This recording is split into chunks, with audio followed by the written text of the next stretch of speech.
एक महिला भक्त वृंदावन से बिहारी जी लेकर अपने घर आई और तभी बाहर से गोलू घर के अंदर आया और माँ से पूछता है कि माँ, यह कौन है? तो मैया ने बोला, ये भगवान है और ये ही हमारे मालिक हैं। अब तो घर में जब भी कोई नई चीज बनती तो सबसे पहले बिहारी जी को भोग लगता। पहले यह सब चीजें गोलू को सबसे पहले मिलती थीं।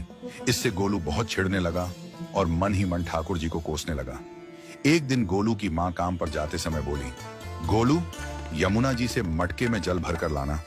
जब गोलू पानी भरने के लिए जाने लगा तो जाते जाते बिहारी जी को कहने लगा, खाने के लिए तो सबसे पहले तैयार रहते हो, लेकिन काम तो मुझे ही करना पड़ता है। अगर यहाँ रहना है तो काम करो। कहकर गोलू यमुना जी से जल भरने के लिए चल पड़ा। गोलू जब यमुना जी में जल भरने लगा तो उसने देखा कि यमुना जी के अंदर बिहारी जी विराजमान है और कह रहे हैं, ला गोलू, घड़ा हम भर देते हैं।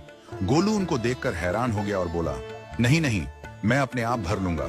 लेकिन ठाकुर जी ने उसके हाथ से घड़ा ले लिया और भरकर घर ले आए। गोलू घर आकर डर रहा था कि अगर माँ को पता लगा कि मैंने ठाकुर जी से काम करवाया है तो आज मेरी पक्की पिटाई होगी।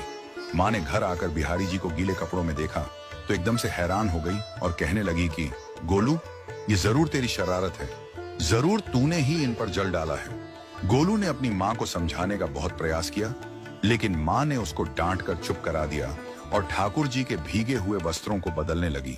अगले दिन जब माँ ने गोलू को अनाज पिसवाने का काम दिया तो बिहारी जी फिर अनाज का कनस्तर ले आए और माँ को ठाकुर जी के वस्त्रों के ऊपर सूखा आटा पड़ा मिला। तो माँ ने फिर गोलू को डांटा कि तुझे पता नहीं कि ये हमारे भगवान हैं और तू भगवान के साथ शरारत करता है। आज तूने फिर इनके ऊपर आटा फेंका है। तो गोलू शपथ लेकर कहने लगा, नहीं माँ, मैंने कोई शरारत नहीं करी है।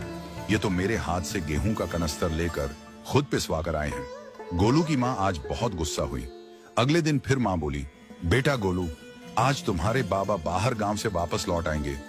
बस आज का ही काम है, तुम जंगल से थोड़ी लकड़ियां ले आना। गोलू फिर डर गया, कहीं ठाकुर जी फिर मेरे पीछे ना आ जाएं। गोलू ने माँ को बोला कि मैं चला तो जाऊंगा, लेकिन बिहारी जी को समझा लो, वो मेरे पीछे ना आई। उसकी माँ हंसकर बोली, हाँ हाँ समझा दूंगी, तुम जाओ तो सही।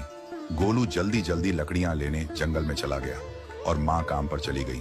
लेकिन उस दिन माँ काम से जल्दी वापस आ गई और देखा बिहारी जी अपनी चौकी पर विराजमान नहीं है। वह तो एकदम से घबरा गई कि कहीं गोलू की शरारत तो नहीं। वह भागी भागी जंगल की तरफ गई। तभी उसने देखा कि गोलू के साथ एक इंसान लकड़ियों को लेकर घर आ रहा है। गोलू की माँ यह देखकर हैरान हो गई कि यह तो बिहारी जी हैं। ये क्या हमारे भगवान हमारा काम कर रहे हैं? इसका अर्थ गोलू ठीक कह रहा था। वह जल्दी जल्दी भागकर ठाकुर जी के पास गई और लकड़ियां उनके हाथ से लेते हुए उनके चरणों में गिरकर रोती हुई बोली, हे बिहारी जी, ये आप क्या कर रहे हो? मुंह गरीब का काम क्यों कर रहे हो? ठाकुर जी मुस्कुराते हुए बोले,